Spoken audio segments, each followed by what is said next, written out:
My name's Mark and you're listening to Headstraight.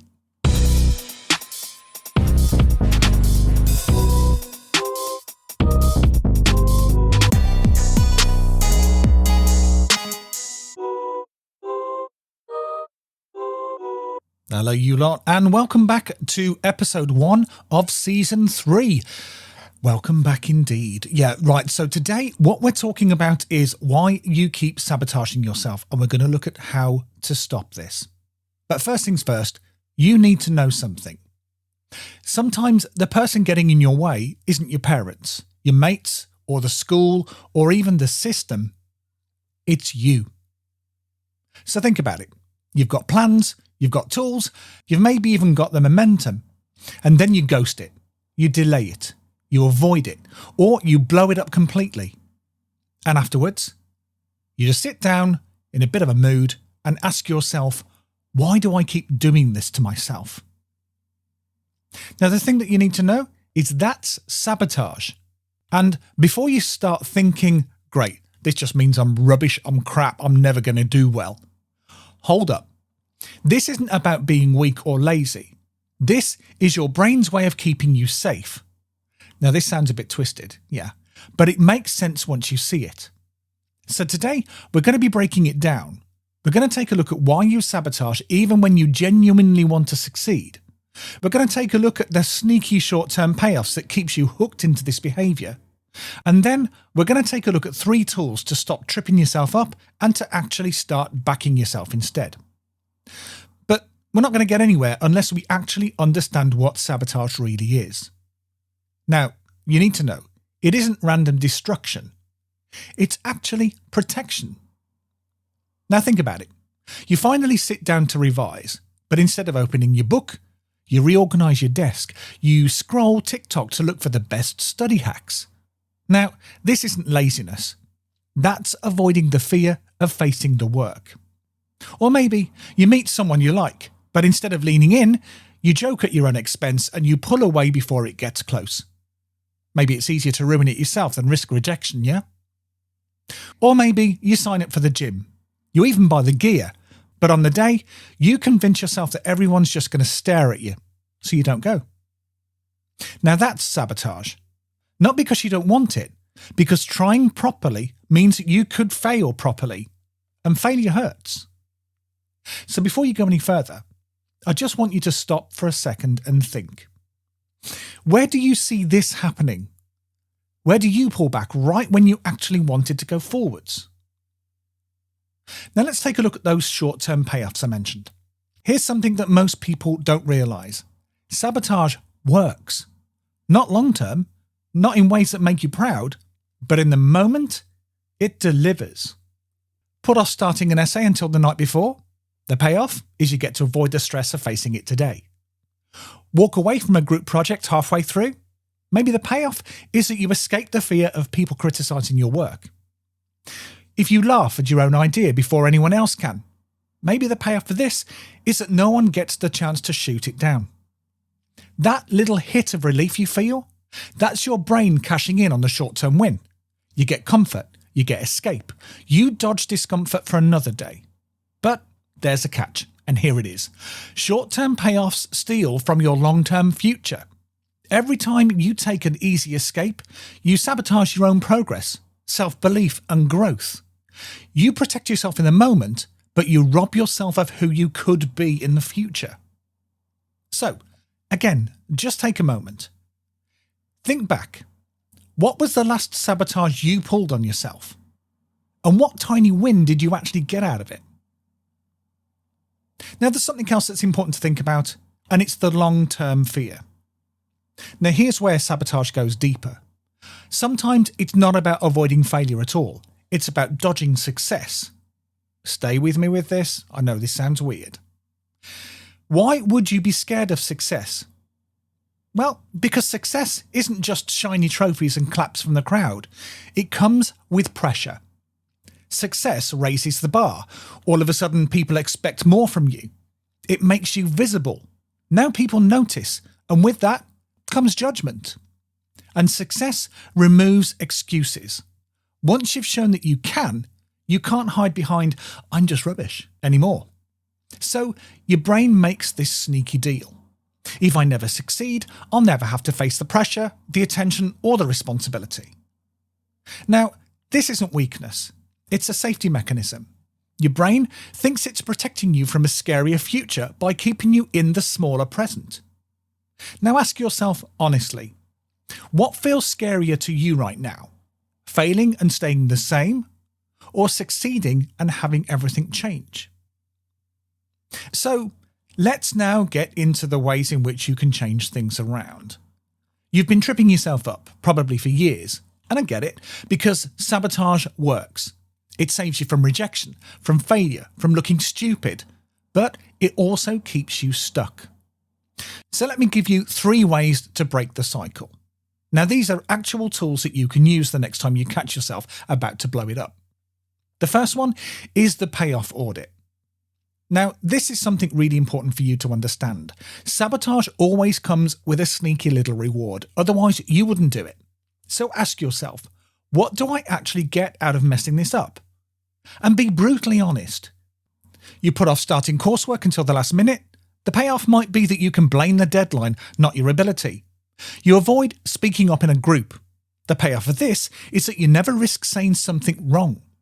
Or maybe you tell people that you didn't revise before an exam. The payoff is you protect your image. If you do badly, then you've got a great excuse. If you do well, then you look like a genius. Do you see it? Every sabotage has a hidden win in the moment. When you drag that payoff into the light, you start to see the game that your brain is playing. And once you see it clearly, then it starts to lose its power. Now, the second tool that you can use is the Safe to Succeed plan. Now, this one's pretty big. Most of us only plan for failure. We say things like, what if it goes wrong? What if I flop? But almost no one plans for success. That's why you sabotage, because deep down, success actually feels scarier than the future. Success means people notice, it means pressure, and it means no more excuses. So here's what you do. Before you even start, I want you to ask yourself, if this goes well, what's the part that feels scary, and how can I make it feel safer? For instance, you smash a test and suddenly feel the pressure of keeping it up. So reframe it. 1 grade is feedback, it's not a lifetime sentence. Or for instance, you get picked for a role and the thought of being seen terrifies you. Create a grounding ritual. Maybe use deep breaths, music, or even a stupid private gesture that reminds you, I've got this. Worried that success means more responsibility? Well then, write 1 way that you'll protect your downtime. You don't have to hand over your whole life just because you did well once. When you've already thought it through, the what if it goes right side, it's not the dark hole anymore. It's a lit path. Success stops being terrifying and it starts being manageable. Now, the third thing that you can try is the future self-check. Now, this is the simplest, but it can have the biggest effect. Before you sabotage, I want you to just stop and ask, what would my future self thank me for? Think about that version of you in 6 months from now. The current tired you says, skip the gym. The future you says, even 10 minutes matters, get up and go. The current nervous you says, don't send that application. The future you says, send it anyway, at least you'll be in the game. The current overthinking you says, better not say anything. But the future you says, speak, even if it's messy, at least you were there. Now, the magic here is that you actually borrow courage from the version of you who's already done it, and you stop letting the scared, smaller version of you now run the show. Now look, none of this makes sabotage vanish overnight. You're still going to feel the urge. You'll still want that quick escape. But with these 3 tools, you'll have a way to stop, breathe, and choose differently. And that's the gold right there. Sabotage only works when it's invisible. Once you can see it, name it, and plan for it, you're already free from half of its grip. Now here's something that's really important. Change isn't going to happen overnight, so expect the awkwardness. This is the part that no one tells you. Stopping sabotage doesn't feel amazing straight away. It feels as awkward as hell. Why? Because you're used to the payoff. You're used to the relief of quitting early, the safety of keeping quiet, the comfort of staying invisible. When you choose differently, your brain goes, hang on a minute, this feels wrong. And that's where most people bail. They mistake awkwardness for failure. But awkwardness is actually the sign that you're growing. Think about it.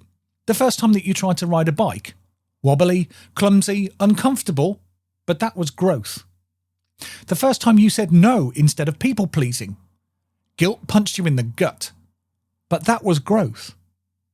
The first time you pushed through the urge to procrastinate, it felt heavy, like dragging yourself through the mud, but that was growth too.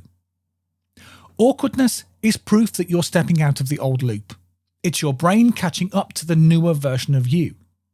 So when you feel that knot in your stomach, that voice saying, "This isn't you, stop now," don't run from it. Smile at it, because that's the exact moment that you're rewiring the pattern. That's the point that you've never pushed past before. And again, here's the gold. Sabotage feels safe. Growth feels awkward. If it feels awkward, you're not failing, you're winning. So let's just wrap up. Here's the truth about sabotage. It's not weakness, it's not laziness, it's your brain's safety system. It works in the short term because it gives you comfort or escape or protection. But long term, it steals your progress, your self-belief, and the future you actually want. Now you've got the tools to fight back. You've got the payoff audit. Drag those sneaky short-term wins into the light so that they lose their grip. You've got the Safe to Succeed plan. Stop planning only for failure and make success feel safer too. And you've also got the future self-check. Borrow courage from the version of you who's already walked through it. But let me level with you. Change doesn't come from listening. It comes from doing. So here's your challenge for this week. Pick one area where you know you sabotage yourself. It doesn't matter if it's school, mates, relationships, fitness. Just pick one. Do a quick payoff audit. What's the hidden win that you get when you mess this up? Write one step for a Safe to Succeed plan. How can you make, if it goes right, feel less scary? And before you act, run the future self-check. What would the future version of you thank you for? Now, this is not going to be perfect. You're still going to feel the urge to duck out, quit, and pull back. But this time, you have a way to pause, name it, and choose differently. And that's how you stop being your own enemy and start being your own ally. Now remember, sabotage feels safe.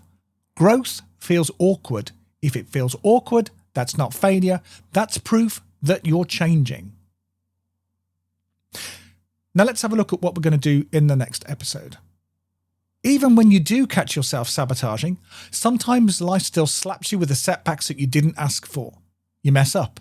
Plans fall apart. Things go sideways. So in episode 2, we're going to tackle how to bounce back from failure and setbacks. Because sabotage is about the traps that you set for yourself. But setbacks, that's life testing you. And how you respond makes all the difference.